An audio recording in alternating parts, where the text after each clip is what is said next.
Chapter 28. The Old Warrior. Nothing Uzi might have said could possibly have prepared Ari for the little gnome of a man who answered to his knock a few hours later. A very round, wrinkled face, topped by unruly white hair and punctuated by the brightest of blue eyes, peered out through the doorway and sized up Ari in one glance. Come in, came the hearty greeting in barely understandable English and the thickest of accents. You must be Ari Thalberg. I've been expecting you. I'm Yakov Kimchy. Welcome to Israel. Ari felt his hand gripped in a bone-tingling handshake. The man was a bundle of energy with the enthusiasm and strength of someone 30 years younger, and his smile was contagious. For the first time since boarding the plane, Ari felt his pain-ridden defenses relax in a very slight yet discernible way. This infectiously happy man was a new breed in Ari's life, a man he liked and trusted instinctively from his first greeting. Sensitive and responsive to Ari's somber mood, Yakov put a hand gently on Ari's shoulder as he entered the apartment. You've been through a horrible ordeal. It's been on the news. PLO attack at Orly. Disgusting. I understand that was your flight. Ari nodded. Yeah, my girlfriend, we just had a son that I've never seen, was there to see me off. She was killed. I'm so sorry. The deep sympathy in the old man's voice and eyes was obviously genuine. I'd rather not talk about it, added Ari. You probably know more about it than I do, anyway, from watching the news. I've killed a few terrorists in my day, quite a few. It's a terrible thing to have to kill someone, mused Yakov, then seemed to shove the past back into its niche in his memory and abruptly returned to the present with that bright smile. You'll like it here in this rebuilt section of Old Jerusalem. No happier place to live in the whole world. I could think of a few, responded Ari glumly. But here I am, and very grateful to you for taking me in. Well, let me show you the place, such as it is, chirped Yakov cheerily. He led Ari down a short hallway. It took off from the tiny entry that opened onto the living room in the other direction. It's not a large apartment, went on Yakov, but it's comfortable, and you can't beat the location. There were 2 bedrooms off the narrow hall. Yakov pushed the first door open. Here's your room. It's about the same as mine. A place to sleep and think. Drop your bag in there and we'll go on. Not expecting much, Ari peered inside. Opposite the single bed stood a small desk and chair under a long, narrow window. One needed to stand on tiptoe in order to see out of it, which was just as well, since it looked straight at the cracking, bare stone wall of an adjoining house about 2 feet away. At the foot of the bed was an ancient wooden clothes cabinet, and beside it a small 4-drawer chest topped by a mirror. It would do.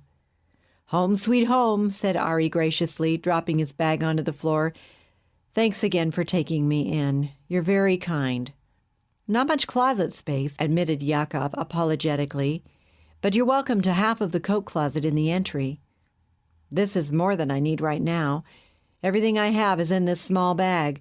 They're supposedly shipping my other things, but I won't hold my breath. The tiny kitchen boasted an adjoining eating area, and next to the table a small window that looked down on a narrow cobblestone street below. It's all yours just as much as mine, said Yakov generously. We'll split the expenses. Sounds good to me. I just hope I can find a job. You'll find one. There's always room for a good man who isn't afraid to work. Now, how about a drink? I just made some lemonade. My granddaughter brings the lemons up fresh from the kibbutz near the Sea of Galilee. Sounds great. Drink in hand, Ari followed Yakov back through the tiny entry hall and into the living room. Sit down and relax for a moment, said Yakov, motioning toward a sofa that faced a large picture window. He seated himself in an ancient wooden rocker nearby, which also faced the window. This is my favorite spot, he added with evident satisfaction. How's that for a view? There, spread before his eyes, Ari had his first glimpse of Temple Mount, but from a different angle than he'd ever seen it in pictures. Down below, at the western wall, the faithful were in clear view, bobbing up and down in the fervor of earnest prayer. Just beyond and above them towered the soaring dome of the rock, its golden cupola dominating the skyline. The last rays of the setting sun gave it a soft, ethereal sheen. Jerusalem the Golden. He'd heard the phrase somewhere. Ari felt compelled to get up from the sofa, where he had just seated himself. Lemonade in hand, he walked over to stare out the window in speechless awe, overwhelmed by his first sight of the Temple Mount, topped by that golden dome. "I'll be in Jerusalem before you," he murmured under his breath. What could it possibly mean? Ari sighed and turned back toward Yakov. Listlessly, he listened. "What makes Jerusalem so impressive is the history behind everything here." With that brief introduction, Yakov launched into Ari's education in things Jewish in general and Israeli in particular. It was a process that the old Zionist would pursue with an almost fanatical fervor in the ensuing months. "There's a big rock inside, directly under the dome," explained Yakov. "That's where the Arabs say Abraham offered Ishmael. They claim this land was promised to him and to them as his children. In fact, it was Isaac who was offered by Abraham on that mount. Moriah, it's called, which is why Solomon built the original temple there. And it was to us, the Jews, Isaac's descendants, not the Arabs, that this land was promised by God." Ari's attention focused briefly. "You really believe that chosen people stuff?" Yakov smiled. He had met Ari's kind before, lots of them in Israel. "Of course. History proves it. Our people lived here for centuries before they were carried away to Babylon for their sin against God, exactly what the prophets warned would happen. The prophets also said that one day God would bring his people back to their land. And here we are." "Religion's off limits to me," said Ari half apologetically, hoping not to offend Yakov but wanting him to know. "Impossible," replied the old man with a twinkle in his eye. "Religion is what the conflict in the Middle East is all about." "Really?" Ari's question was half-hearted. How could this tiresome old man carry on so incessantly? "Sure," he added, trying to show some interest. "There's the Islamic fundamentalists and the Orthodox in Israel, but they're fringe elements. How could the Middle East conflict be all about religion?" "Bothers you for religion to be that important?" asked the old man perceptively. He leaned back in his rocker and laughed. "Let me prove it to you. Even the Quran, all through it in fact, in surahs 5:20 through 21, 10:91 and 94, 17:103 to 104, and other places, admits that this land belongs to Israel. Yet Islam teaches that Allah gave it to the Arabs. So the very existence of Israel makes Allah a phony god and Islam untrue. Unless the Arabs can put an end to the state of Israel, Muhammad was a false prophet. That's how high the stakes are. And any talk about peace that ignores the challenge that Israel's very existence poses to Islam is dishonest." "Maybe," conceded Ari reluctantly. "I don't deny that religion has a role. At times, perhaps even a major one, but I still think you're making it much larger than it really is." "You'll understand better after you've lived here a while." Ari returned to his seat on the sofa. They sat in silence for a few moments, sipping the ice-cold lemonade. Again, Ari's gaze was drawn to the magnificent and intriguing panorama. "Refresh my memory. What else makes the Dome of the Rock so important?" asked Ari at last. "From that rock under the dome, Arabs say Muhammad ascended to the seventh heaven on a winged horse with the face of a woman." "I remember now. But isn't his body buried in Mecca?" "No, in Medina, in Saudi Arabia. So, if he went to heaven, he left his body behind." "I don't think that matters to a Muslim, does it? There's no logic, which is why I avoid religious quibbling." "You're right. If it were a matter of logic, Muslims would abandon Muhammad for Christ. He resurrected and went to heaven bodily, leaving behind an empty grave." Ari noticed the old man watching him closely through half-closed eyes. Surely an Israeli war hero couldn't possibly be a follower of that despised Christ. Was Yakov testing his reaction? It was too soon after Nicole's death to endure this conversation. Ari felt like telling Yakov to shut up. Then again, maybe a good discussion was just what he needed to get his mind off the immediate past. He decided to opt for the latter, but to avoid any reference to Jesus.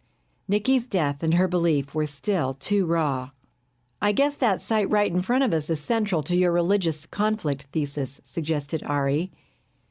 "It's sacred to the Israelis because that's where their temple was, but now the Muslims claim it's sacred to them because of the Dome of the Rock.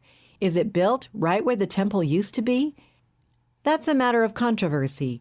As you look at it right now, I think the temple was to the left. Yakov stood up to point. 3 temples, actually.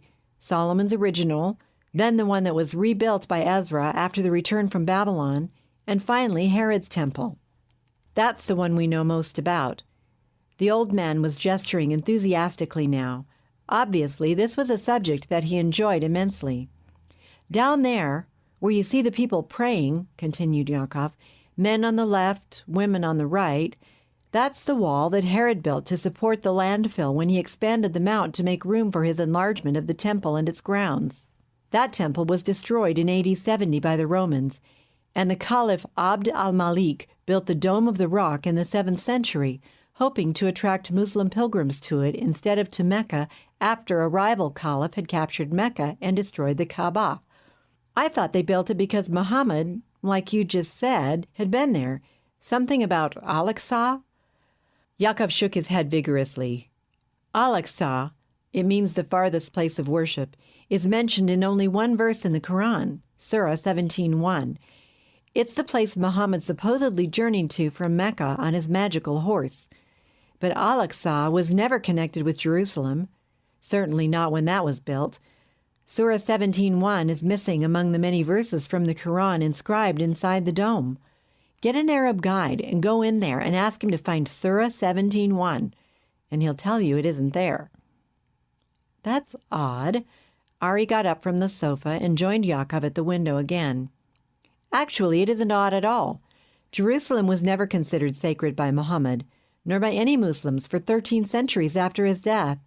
No Muslim ruler ever used Jerusalem as his political capital, or even as a religious or cultural center, even after Islam had conquered this entire region. You know, not too long ago, Jordan controlled Jerusalem for 19 years, and the Saudi monarch never visited even once. Then why do Muslims consider it so sacred today? Because of a very clever lie. Yakov's eyes gleamed with just a trace of anger. In the 1920s, Yasser Arafat's uncle, Haj Amin al-Husseini, spread the myth that the Dome of the Rock had been built over the fabled Al-Aqsa. He popularized this lie in order to increase his own importance as the Grand Mufti of Jerusalem, and especially as a means of recruiting Arab support for the removal of any Jewish presence in the Holy City. I remember vaguely. He fled to Germany, didn't he? Yakov nodded. He was pro-Hitler and told the Arabs, "Kill the Jews wherever you find them. This pleases God and religion and saves your honor." Incredible. Sounds like Hitler. Exactly. And don't forget, Arafat and most Arab leaders still subscribe to the same creed. That baffles me, remarked Ari gloomily, reminded of his own identity now with these despised people. Why the Jews have been so hated throughout history. It's incomprehensible. I've lived through a lot of that hatred, said Yakov quietly, and there's only one explanation. Ari's attention was riveted at last on the old man's wrinkled but bright face. It was marked by a passion and a conviction that promised the answer Ari desperately needed. Slowly, Yakov enunciated the words. Like I already said, the Bible calls the Jews God's chosen people. That's why they're hated. As simple as that, smiled Ari indulgently. You really believe that, don't you? I didn't used to, because I didn't believe in God.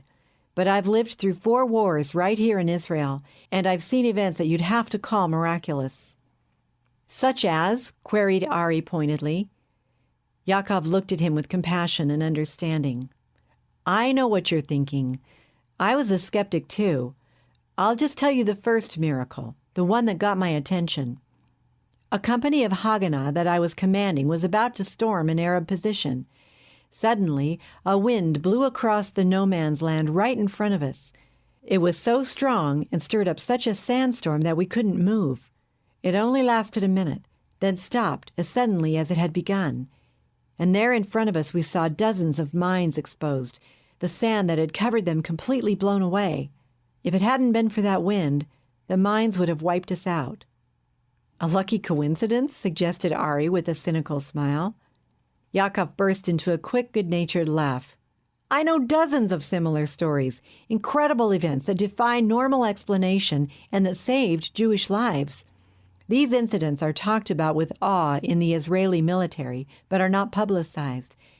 They convinced a lot of us who fought in the wars that the God of Abraham, Isaac, and Jacob was fulfilling his promises to his ancient people in a peculiar way at this time in history. Ari made no response. He continued to stare out the picture window at the dome of the rock, now fading in the gathering dusk. There was intriguing mystery here that he'd enjoy investigating someday. But it was too much to be confronted with all at once.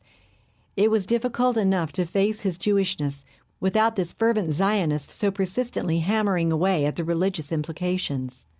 Finally, Yakov broke the silence. I saw the world look the other way during Hitler's attempt to exterminate the Jews. And now I see the same attitude. It isn't just the PLO charter that demands the destruction of Israel in the name of peace. The spirit of Hitler lives on in the cries of Arab leaders for a holy war to exterminate Jews. That call to arms screams daily from mosques and from political forums throughout the Arab world. Yet pressure grows for Israel to give back land it took in self-defense in order to create a Palestinian state that the Arabs have sworn to use as a launching pad for the destruction of Israel. Watch what you're saying, protested Ari. You're getting into politics, and that's my field. The discussion had taken a more comfortable turn, and he decided to jump back into it. The Jews forced the Arabs to leave and then took over their land and houses. That property has to be given back. Where did you hear that? It's common knowledge. The patronizing tone was obvious. I was there, said Yakov, his face suddenly flushed with anger. There may have been a few incidents like that, but I can tell you as an eyewitness that we pleaded with our Arab neighbors to stay, and so did the Israeli government. Ari could scarcely contain a skeptical smile. Yakov faced him now, eyes blazing. I'm giving you the facts. You read about it, but I lived through it. The truth gets suppressed, and the world seems unwilling to hear it. I remember seeing notices placed on doors of businesses, homes, mosques, saying something like, "We begged our Arab neighbors to stay. This is not our property but theirs. Keep it safe for them until they return." Discomfort was plainly written on Ari's face. How could he respond to this man who had lived the history that he had only read about? There was no doubt that he had taught second-hand versions, and apparently, unless Yakov was lying, which seemed unlikely, some perversions with rather glaring deficiencies. There's a lot of prejudice out there, Yakov continued heatedly, and it's not easy to correct lies once they've been widely published and accepted. We didn't want the Arabs to leave, but they did. About 450,000 of them, most without ever seeing an Israeli soldier. I'm not arguing with you, countered Ari cautiously, but what you're telling me doesn't make sense. Why would they leave?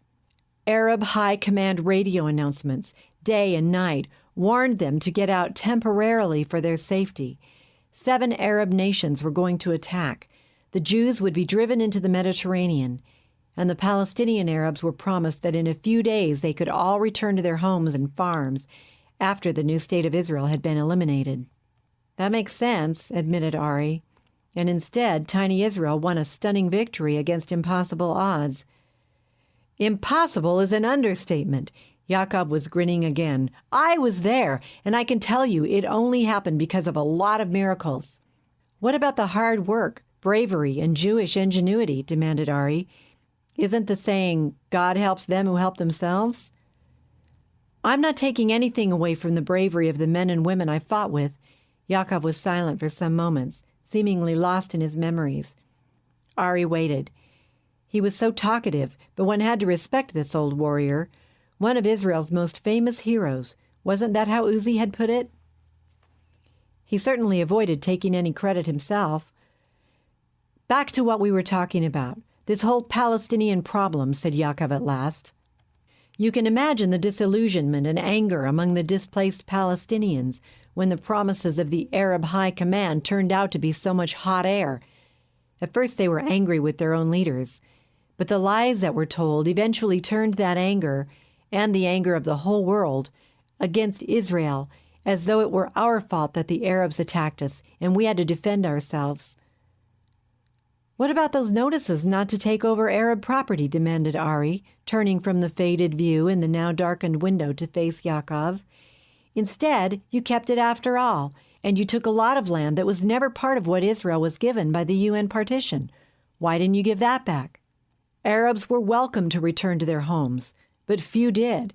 And as for the territory we'd taken in self-defense, it would have been suicide to give it back. We couldn't return to the original borders the UN had given us. They were indefensible. We were forced to hold a limited portion of additional land for strategic purposes, self-preservation. We knew, and the Arabs kept threatening it, that they'd attack again and never quit until we'd been annihilated." "And you fought in that first war in 1948? asked Ari.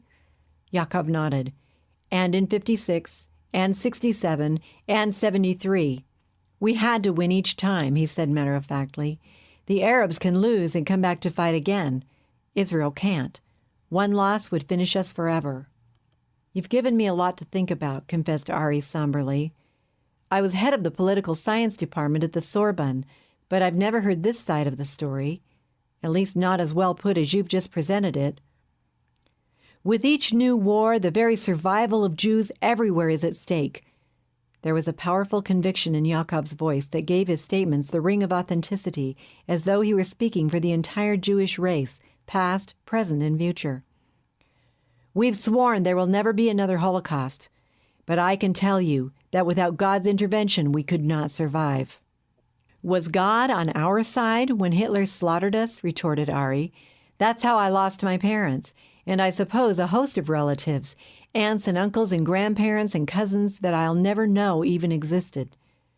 A sad and gentle compassion now replaced the anger in Yakov's voice. "That's a difficult question. I lost many relatives too. The Torah warned our people that we'd be scattered around the world and that God's judgment would fall if we disobeyed him. Our ancestors disobeyed, and exactly what God warned about did happen. You can't get away from that." "But the Holocaust," protested Ari. "It was too horrible.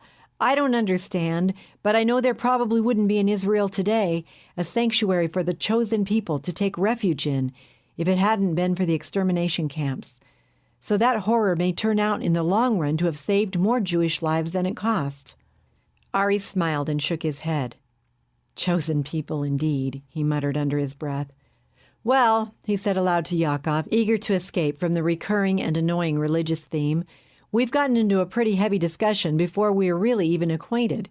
Now, how about agreeing that we disagree on religious issues, and then let's forget that subject. I'm just not interested." Yakov shrugged good-naturedly. "If that's the way you want it. But that won't change the fact that the persistent hatred of our people would have wiped us out long ago if God hadn't protected us. You'll understand that better after you've lived here a while and know what it feels like to be threatened with annihilation from every side. If the God of Abraham, Isaac, and Israel doesn't exist and doesn't help us, then we'll be exterminated. There's a growing international anti-Semitism that reminds me of the Germany of the 30s. World sentiment is again turning against Israel. You'll begin to feel it, too. You'll see." For another moment, Yakov stared at Ari as though he were looking into his very soul. Then he switched on a light and headed for the kitchen. "Sorry that I talk so much. You must be hungry and tired. Let me fix something to eat, then you can catch up on some sleep." "Maybe I'll just lie down for a minute. You can call me when it's ready." Ari started across the living room toward the hallway. At that moment, there was a knock. "Wait a minute," Yakov called after him, hurrying to the door. "I know that knock. I want you to meet someone."